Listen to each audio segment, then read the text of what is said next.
SD Negeri Cisintok, Kecamatan Parongpong, Kabupaten Bandung Barat.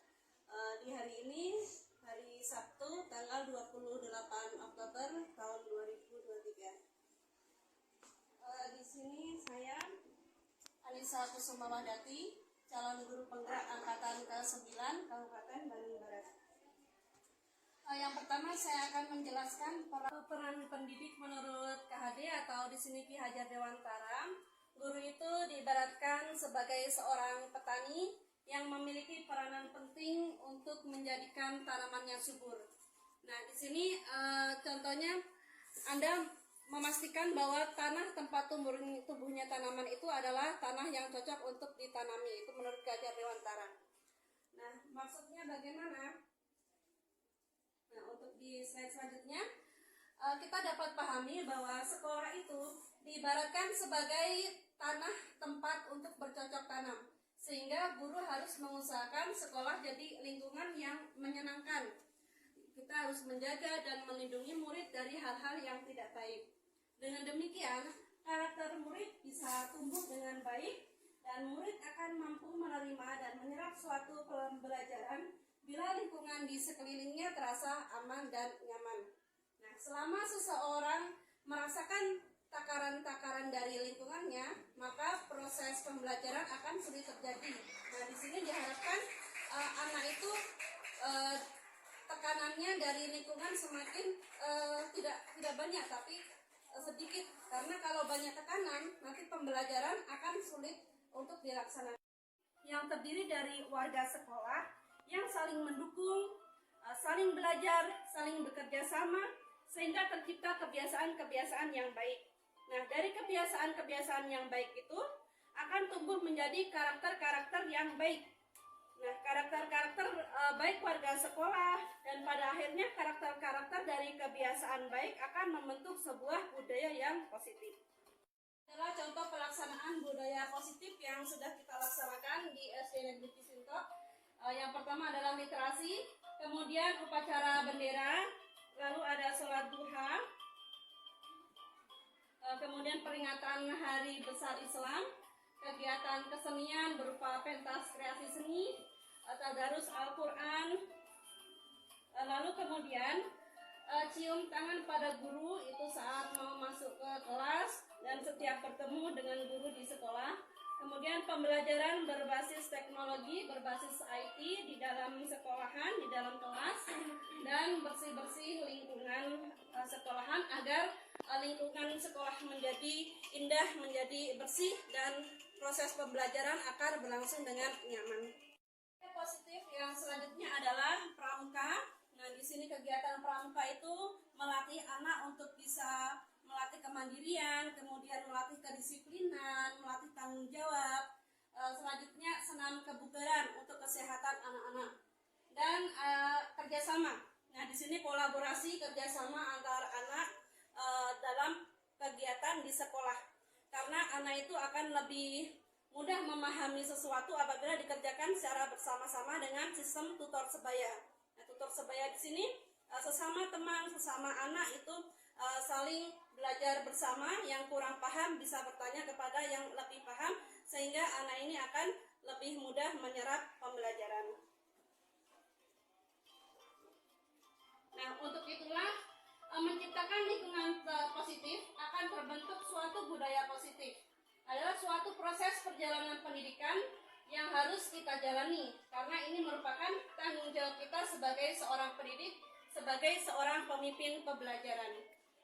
Suatu lingkungan yang aman dan nyaman akan memberikan murid kesempatan dan kebebasan untuk berproses belajar, membuat kesalahan dengan belajar lagi sehingga mampu menerima dan menyerap suatu pembelajaran. Nah, tanggung jawab kita sebagai pendidik adalah menghilangkan atau mencabut gangguan-gangguan yang menghalangi proses pengembangan potensi murid tersebut. Nah, selanjutnya adalah nilai-nilai kebajikan universal. Nilai-nilai kebajikan universal berarti nilai-nilai kebajikan yang disepakati bersama. Nilai ini lepas dari suku bangsa, agama, bahasa maupun latar belakangnya. Jadi nilai-nilai yang disepakati semuanya, disepakati oleh banyak orang, tidak hanya terbatasi oleh negara tapi seluruh dunia juga. Nilai-nilai ini merupakan sebuah payung besar dari sikap dan perilaku kita, atau nilai-nilai ini merupakan fondasi kita berperilaku. Contohnya nilai kejujuran, nilai kedisiplinan, itu termasuk nilai-nilai universal. Nah, nilai-nilai kebajikan adalah sifat-sifat positif manusia yang merupakan tujuan mulia yang ingin dicapai oleh setiap orang. Nilai-nilai kebajikan yang ingin dicapai dalam kurikulum Merdeka Belajar ini juga termasuk nilai-nilai kebajikan universal. Nah, di sini profil pelajar Pancasila yang merupakan nilai-nilai kebajikan di kurikulum Merdeka Belajar. Yang pertama adalah beriman dan bertakwa kepada Tuhan Yang Maha Esa. Kemudian yang kedua, berkebinekaan global. Yang ketiga, mandiri. Yang keempat, bergotong royong. Yang kelima adalah bernalar kritis. Kemudian yang keenam adalah kreatif. Nah, kita amati dengan sekolah saat ini. Ini ada berbagai macam pertanyaan. Yang pertama, bagaimanakah suasana yang ada di sekolah kita? Bagaimana suasananya? Bagaimana murid-murid saling berinteraksi? Bagaimana guru saling bertegur sapa? Apakah guru itu diam-diaman atau saling bertegur sapa? Kemudian bagaimana guru menyapa murid? Guru menyapa murid dengan bahasa yang baik atau tidak? Kemudian bagaimana guru menyelesaikan suatu permasalahan atau konflik antar murid? Suasana atau budaya yang berkembang di sekolah saat ini. Nah, di sini secara tidak langsung menjadi cermin atau tujuan mulia atau nilai-nilai sekolah yang kita anut dan kita yakini selama ini. Nah, tadi disiplin positif. Nah, itu bahwa kita tidak bisa mengontrol orang lain, hanya kita yang bisa mengontrol diri sendiri. Mana disiplin di sini adalah belajar kontrol diri dengan menggali potensi kita agar tercapai tujuan mulia, yaitu menjadi seorang yang kita inginkan. Nah, di sini nanti akan saya bahas tentang posisi kontrol, kemudian nilai-nilai kebajikan universal tadi sudah, segitiga restitusi untuk menyelesaikan masalah. Nah, di sini 5 kebutuhan dasar manusia. Nah, di situ kurang kelihatan ya. Ada 5. Yang pertama, kebutuhan bertahan hidup, bahwa manusia itu punya kebutuhan untuk bertahan hidup, butuh makan, butuh minum, ya, butuh tempat tinggal, untuk kebutuhan bertahan hidup. Kemudian kebutuhan penguasaan terhadap sesuatu. Nah, kita pasti ingin bisa sesuatu, bisa membaca, bisa mengerjakan ini dan itu. Kemudian kebutuhan yang ketiga adalah kasih sayang dan rasa diterima. Lalu kebutuhan kesenangan dan kebutuhan kebebasan. Nah, posisi kontrol guru di sini ada 5. Posisi kontrolnya yang pertama sebagai penghukum, kemudian sebagai pembuat rasa bersalah, yang ketiga sebagai pemantau, yang keempat sebagai manajer, kemudian yang kelima sebagai teman. Nah, sebagai penghukum, ini biasa kita lakukan di sekolah. Nah, seorang penghukum itu bisa menggunakan hukuman fisik maupun verbal, ya. Hukuman fisik berarti misalnya ditempeleng atau dipukul atau gimana, itu fisik. Nah, atau disuruh push up atau apa, itu fisik. Kalau verbal mungkin dengan ucapan-ucapan. Nah, contohnya nanti akan dijelaskan.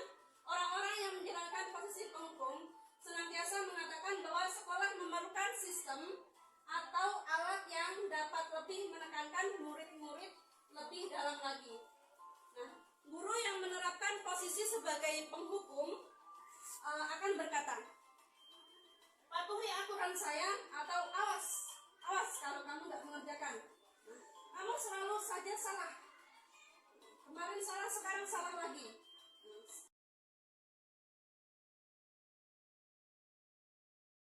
Selesai, ngerjain tugas mesti dan selalu terakhir. Nah, guru seperti ini senantiasa percaya bahwa ada satu cara agar pembelajaran bisa berhasil, yaitu cara dia. Jadi seolah-olah kalau bukan mengikuti apa mau guru itu salah. Kemudian misalnya ada siswa yang terlambat. Kemarin udah terlambat, sekarang terlambat lagi, pasti terlambat lagi. Nah, itu contoh hukuman yang berbentuk verbal, misalnya mengata-ngatai siswa. Nah, kapan kamu bisa datang tepat waktu dan sebagainya. Itu posisi guru sebagai penghukum.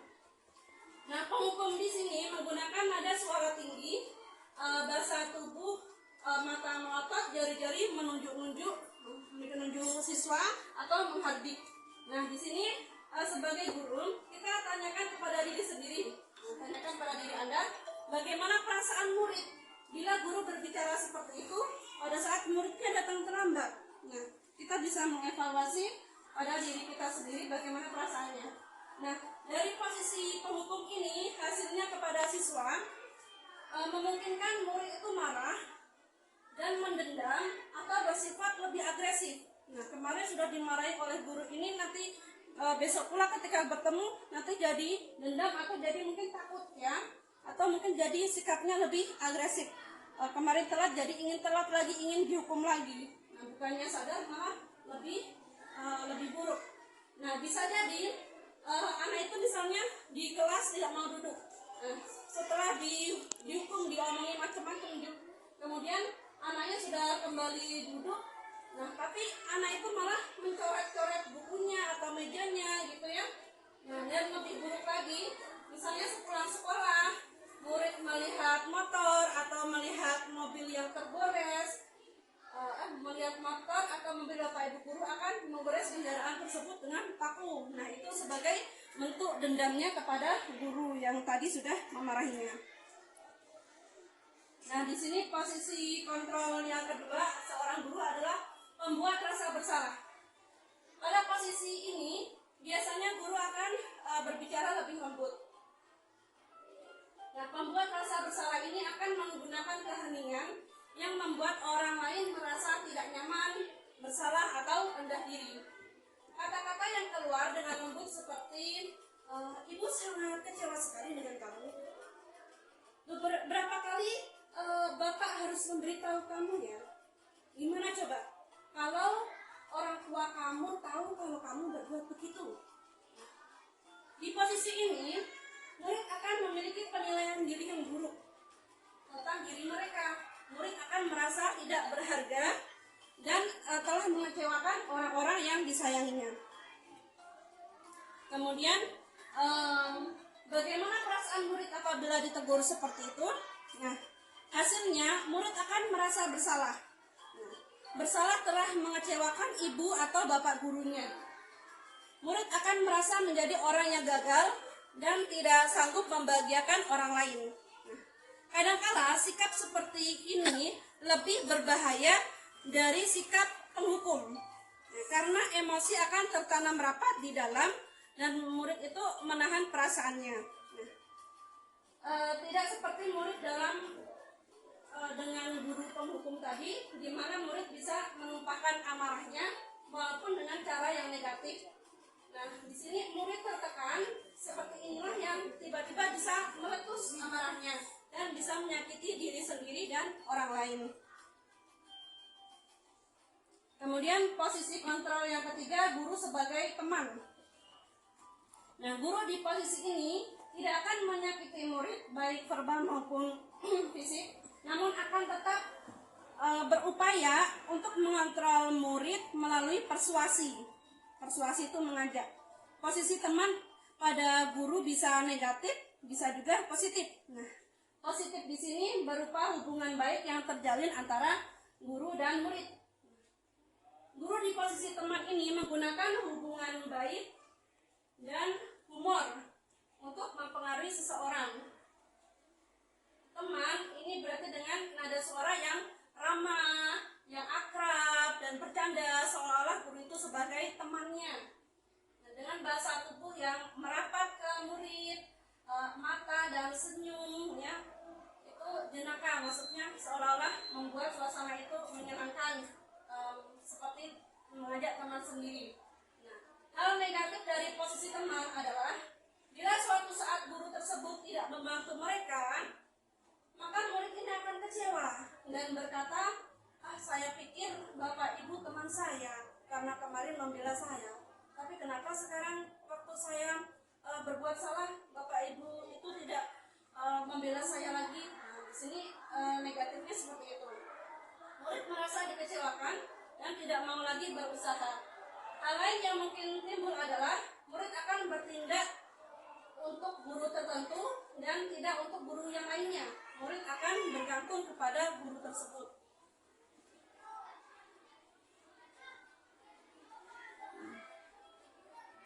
Nah, contohnya, mana sih kamu? Kemarin kamu sudah janji ke Bapak bukan? Kenapa sekarang terlambat lagi? Nah, itu sambil tertawa ringan. Ya sudah, tidak apa-apa, duduk dulu sana. Nanti Pak Guru bantu. Ah, kamu ini, gitu sambil senyum-senyum. Nah, dari situ bagaimana perasaan murid dengan sikap guru seperti ini? Hasilnya, murid akan merasa senang dan akrab dengan guru. Ini termasuk dampak yang positif. Hanya saja di sisi negatifnya, murid mungkin akan tergantung pada guru tersebut. Bila ada masalah, dia merasa bisa mengandalkan guru tersebut untuk membantunya. Akibat lain dari posisi teman, ini contohnya Adi ya. Adi hanya akan berbuat sesuatu bila yang menyuruhnya adalah guru tersebut. Dan belum tentu berlaku yang sama dengan guru atau orang yang lainnya. Nah, kemudian posisi selanjutnya guru adalah sebagai pemantau. Memantau di sini, memantau berarti mengawasi. Pada saat kita mengawasi, kita bertanggung jawab atas perilaku orang-orang yang kita awasi. Posisi pemantau berdasarkan pada peraturan-peraturan atau konsekuensi. Dengan menggunakan sanksi atau konsekuensi, kita dapat memisahkan hubungan pribadi dengan hubungan kita dengan murid. Sebagai seorang yang menjalankan posisi pemantau, ada beberapa pertanyaan yang diajukan seperti peraturannya apa saja yang telah kamu lakukan, kemarin kamu salah, nah berarti sanksinya apa, konsekuensinya apa. Seorang pemantau sangat mengandalkan sebuah perhitungan, catatan, data yang dapat digunakan sebagai bukti atas perilaku seseorang. Posisi ini akan menggunakan stiker atau selip catatan atau mungkin daftar chat gitu ya. Posisi pemantau ini berasal dari teori stimulus respon yang menunjukkan tanggung jawab guru dalam mengontrol murid.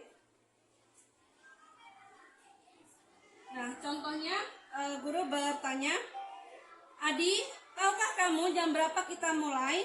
Terus Adi menjawab, tahu Pak. Guru, kamu terlambat 15 menit. Apakah kamu sudah mengerti konsekuensi yang harus dilakukan bila terlambat? Nah, paham Pak, saya harus tinggal kelas pada jam istirahat nanti dan mengerjakan tugas-tugas ketertinggalan saya. Terus, ya benar, nanti pada saat jam istirahat kamu harus tinggal di kelas untuk menyelesaikan tugas yang tertinggal tadi, saya tunggu. Bagaimana perasaan murid diperlakukan seperti itu? Hasilnya, murid akan memahami konsekuensi yang harus dijalankan karena telah melanggar salah satu peraturan sekolah. Guru tidak menunjukkan suatu emosi yang berlebihan, menjadi marah atau membuat merasa berbuat salah. Murid tetap dibuat tidak nyaman, yaitu dengan harus tinggal kelas pada waktu jam istirahat dan mengerjakan tugas. Guru tetap harus memantau murid pada saat di kelas, pada saat di lapangan atau di lingkungan. Kemudian posisi kontrol guru yang terakhir adalah sebagai seorang manajer. Di posisi terakhir manajer ini, posisi di mana guru berbuat sesuatu bersama dengan murid, mempersilahkan murid mempertanggungjawabkan perilakunya, mendukung murid agar menemukan solusi atas permasalahannya sendiri. Seorang manajer telah memiliki keterampilan di posisi teman maupun sebagai pemantau. Nah, dengan demikian bisa jadi di waktu-waktu tertentu kembali kepada kedua posisi tersebut bila diperlukan. Di posisi yang pertama bisa jadi posisi teman atau sebagai penghukum atau di posisi yang lainnya. Namun bila kita menginginkan murid-murid kita menjadi manusia yang merdeka, yang mandiri, yang bertanggung jawab, maka kita harus mengacu pada restitusi yang dapat menjadikan murid kita seorang manajer bagi dirinya sendiri. Di manajer, murid diajak untuk menganalisis kebutuhan dirinya maupun kebutuhan orang lain. Nah, di sini menekankan bukan pada kemampuan membuat konsekuensi, namun dapat berkolaborasi dengan murid bagaimana memperbaiki kesalahannya. Contohnya, apa yang kita yakini membuat keyakinan kelas. Nah, ini nanti akan kita bahas bagaimana cara membuat keyakinan kelas, bagaimana membuat restitusi untuk menyelesaikan suatu permasalahan. Nah, jika kamu meyakininya, apakah kamu bersedia memperbaiki? Kemudian apa rencana kamu untuk memperbaiki tersebut? Nah, tugas seorang manajer bukan untuk mengatur perilaku seseorang. Kita harus membimbing murid untuk dapat mengatur dirinya. Seorang manajer bukannya memisahkan murid dari kelompoknya, tetapi mengembalikan murid tersebut ke kelompoknya dengan lebih baik dan kuat. Bisa jadi dalam praktek penerapan disiplin sehari-hari, kita akan kembali ke posisi teman atau pemantau karena murid yang ditangani belum siap untuk diajak berdiskusi atau diundang melakukan kegiatan restitusi. Namun perlu disadari tujuan akhir dari 5 posisi kontrol ini adalah pencapaian posisi manajer, di mana di posisi inilah murid dapat menjadi pribadi yang mandiri, merdeka, dan bertanggung jawab dengan segala perilaku dan sikapnya, yang pada akhirnya menciptakan lingkungan yang positif, nyaman, dan aman. Dari sini ada yang ditanyakan, Bapak Ibu? Ada yang ditanyakan? Belum? Kita lanjut ya. Membahas tentang hukuman atau konsekuensi. Di sini beda ya. Contohnya ada sebuah tindakan, ada sebuah kesalahan dari murid. Nah, kemudian guru itu menyuruh anak untuk mencatat 100 kali di dalam buku. Di dalam buku kalimat saya tidak akan terlambat lagi. Itu selama 100 kali. Nah, di sini maksudnya hukuman atau konsekuensi? Maksudnya apa, Bapak Ibu? Hukuman. Maksudnya hukuman karena dihukum untuk membuat Tugas. menulis itu. Kemudian hari mengelilingi lapangan basket 2 kali karena terlambat hadir di sekolah. Itu hukuman ya. Kalau misalnya kita posisinya sebagai guru olahraga, itu bukan hukuman. Bisa jadi karena pas pelajarannya olahraga kan bisa dengan fisik. Tapi kalau posisi kita sebagai guru yang lain, menyuruh anak, menghukum anak untuk mengelilingi lapangan bola basket itu kan tidak sesuai dengan pelajaran. Nah, itu kurang tepat.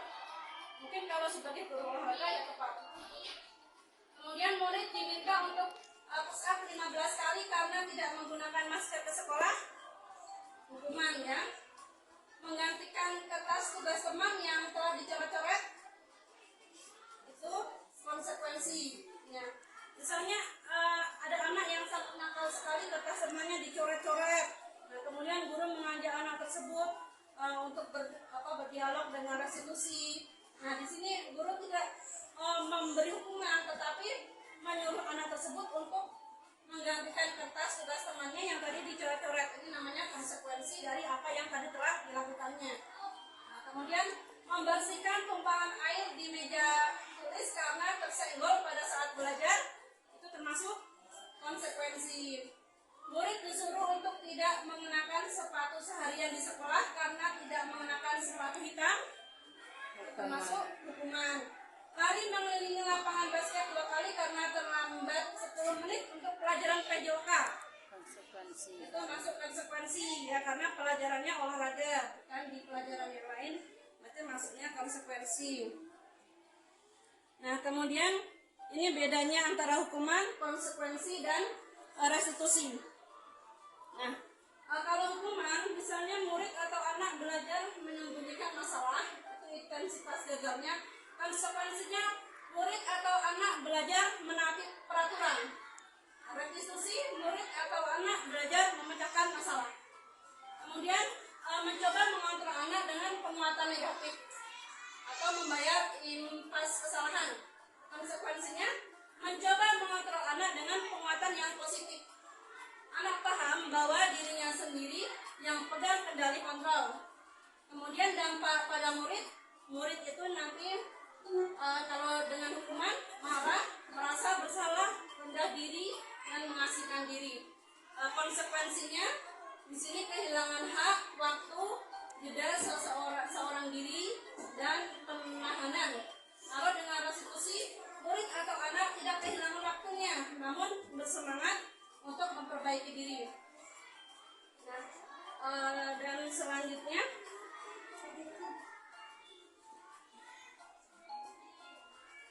restitusi. Apa itu restitusi?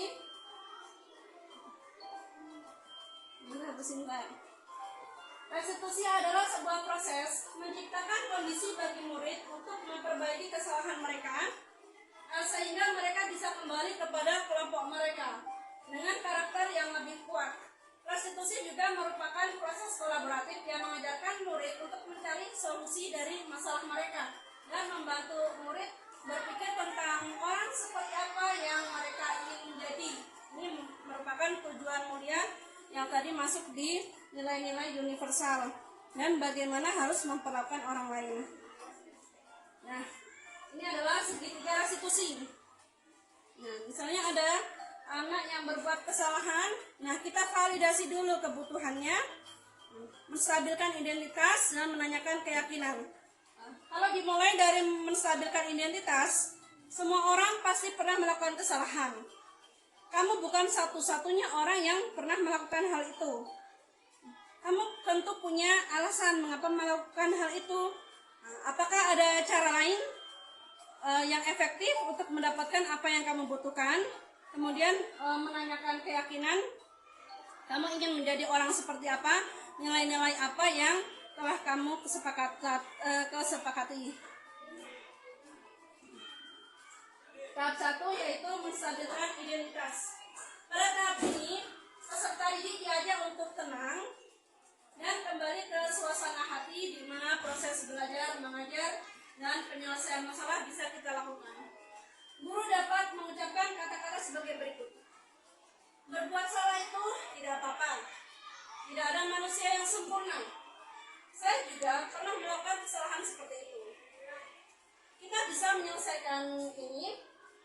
Ibu tidak tertarik mencari siapa yang salah, tetapi ibu ingin mencari solusi dari permasalahan ini. Dan kamu juga berhak merasa seperti itu. Kamu berhak merasa begitu. Apakah kamu sedang menjadi teman yang baik buat dirimu sendiri? Nah, ini bisa ditanyakan kepada siswa yang berbuat salah dengan tahap pertama yaitu menstabilkan identitas. Kemudian tahap kedua adalah validasi tindakan yang salah. Perbuatan yang salah pada peserta didik seringkali dilakukan untuk memenuhi beberapa kebutuhan pada manusia. Disinilah guru harus mampu memahami maksud perbuatan peserta didik tersebut. Guru dapat mengucapkan, padahal kamu bisa melakukan yang lebih buruk dari ini ya. Bisa saja melakukan yang lebih buruk.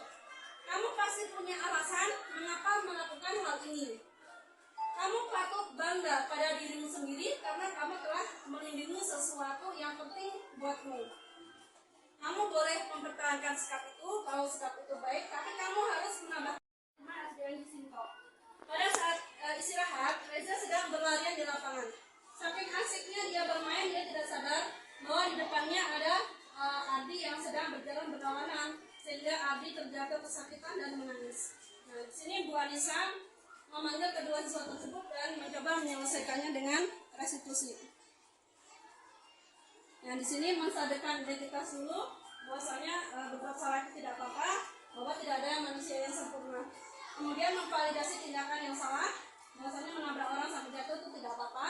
Kemudian menanyakan keyakinan kesepakatan yang dilanggar apa, yaitu rukun dan saling menyayangi. Di kasus yang kedua, ini di kelas itu Fajri.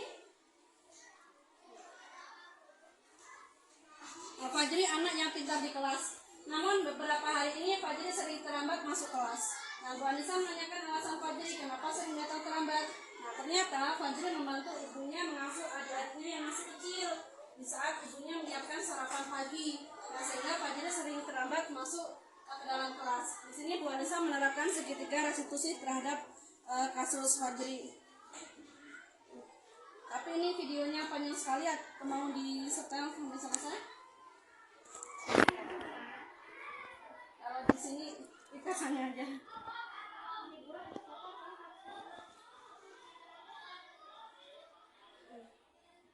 Nah, gimana mau di setel sampai selesai tuh? Oh, iya. Saya mana ya? Yang tahap menstabilkan identitas.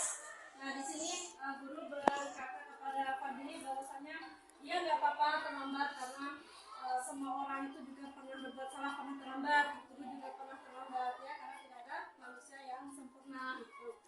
kemudian masuk ke tahap yang kedua. Di sini ada validasi tindakan yang salah. Nah, Fajri menanyakan alasannya gitu. Fajri, kenapa kamu kok terlambat? Ini masuk ke validasi tindakan yang salah. Kamu tahu kenapa ibu panggil ke sini? Ya ibu, saya terlambat gitu. Nah, terus alasannya apa? Gitu, karena tadi membantu ibunya mengasuh adik-adiknya yang masih kecil. Nah, di sini menanyakan alasannya mengapa melakukan hal itu. Nah, terus di sini guru menanggapi, iya boleh, itu bagus, membantu orang tua itu sangat utama ya, sangat baik untuk dilakukan, apalagi kasusnya adiknya masih kecil-kecil ya, Fajri sebagai anak tertua membantu ibunya gitu. Nah, itu bisa dipertahankan sikap itu, tetapi ada yang perlu diganti. Yang diganti apa? Nah, tadi terlambat masuk sekolah, tidak terlambat. Di sini menanyakan keyakinan yang ketiga. Nah, di sini keyakinan apa yang kamu langgar gitu. Kita percaya, kamu mengharapkan kelas yang seperti apa? Nah, saya mengharapkan kelas yang tertib ibu, semuanya masuk kelas tepat waktu gitu. Nah, nilai-nilai yang kita sepakati kemarin nilai apa? Nilai kedisiplinan ibu gitu. Kemudian bayangan kita tentang kelas ideal seperti apa? Kamu ingin menjadi orang seperti apa? Saya ingin menjadi orang yang tertib, yang disiplin masuk sekolah gitu. Nah, seperti itu Bapak Ibu.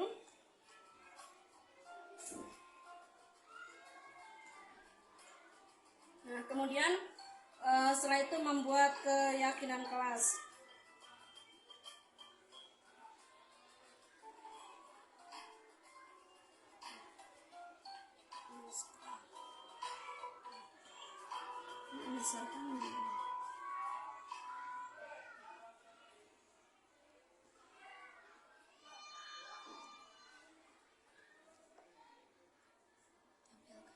Tampilkan ya.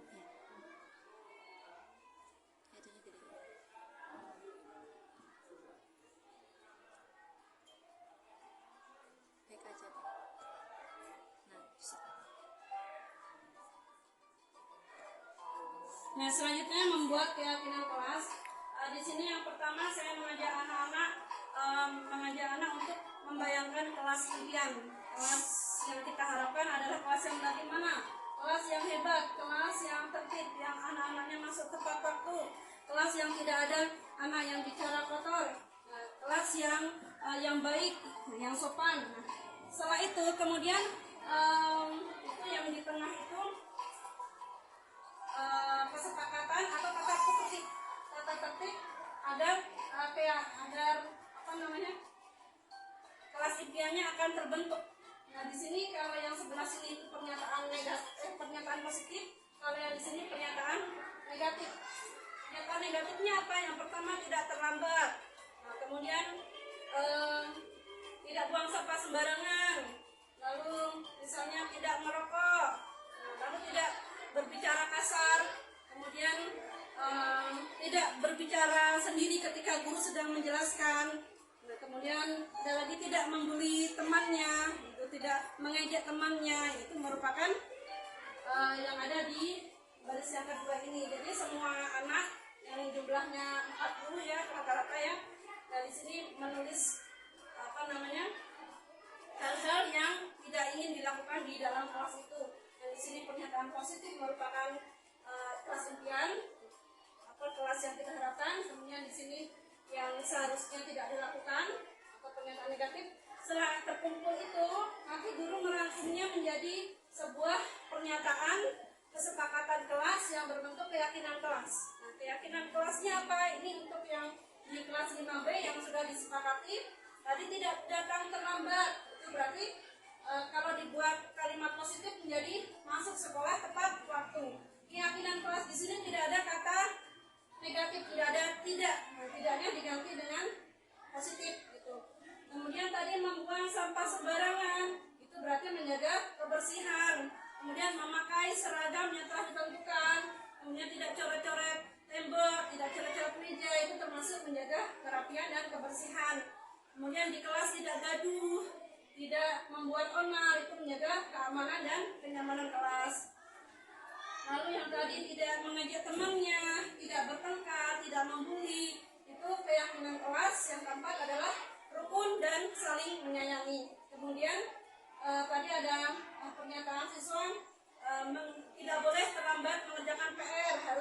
mengerjakan PR gitu.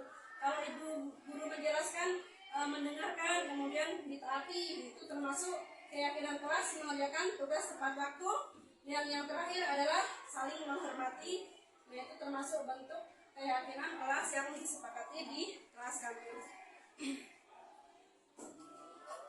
Nah, kesimpulan mengenai peran guru dalam menciptakan budaya positif di sekolah. Seorang guru yang baik harus memiliki kemampuan dalam mewujudkan budaya positif di sekolah. Budaya positif dapat diwujudkan dengan menerapkan konsep inti seperti disiplin positif, memahami motivasi perilaku manusia, posisi kontrol guru, membuat keyakinan kelas, serta penerapan segitiga restitusi masalah. Dari sini ada yang ditanyakan Bapak Ibu atau ingin memberikan tanggapan atau seperti apa, atau revisi atau masukan, silakan. Oke, yang ingin memberikan tanggapan atau masukan atau pertanyaan, dia jelas Bu Sinta. Apakah nanti saya bisa? Keren. Ada masukan atau tanggapan atau pertanyaan yang sekiranya bisa saya jawab, nanti kalau nggak bisa jawab Kalau dari metode tadi udah cukup jelas, cuma pengen tanya yang tadi yang Fajri itu, jadi solusinya apa tuh? Kan tadi kan dia membantu ibunya, jadi solusinya gimana? Terlambatnya juga bukan hal yang tidak baik gitu kan ya? Jadi solusinya apa? Kesepakatan yang disepakati bersama. Kesepakatannya tadi, kesepakatan kelasnya disiplin. Nah, bahwasanya besok Fadli tidak akan mengulangi lagi untuk tidak terlambat ke sekolah. Jadi guru tidak serta-merta memberikan hukuman, tapi harus menelisik lebih dalam alasannya tersebut. Kemudian tidak seolah-olah menjatuhkan menyalahkan siswa, tapi ya harus mencari alasannya, kemudian mencari solusi yang baik, seperti itu.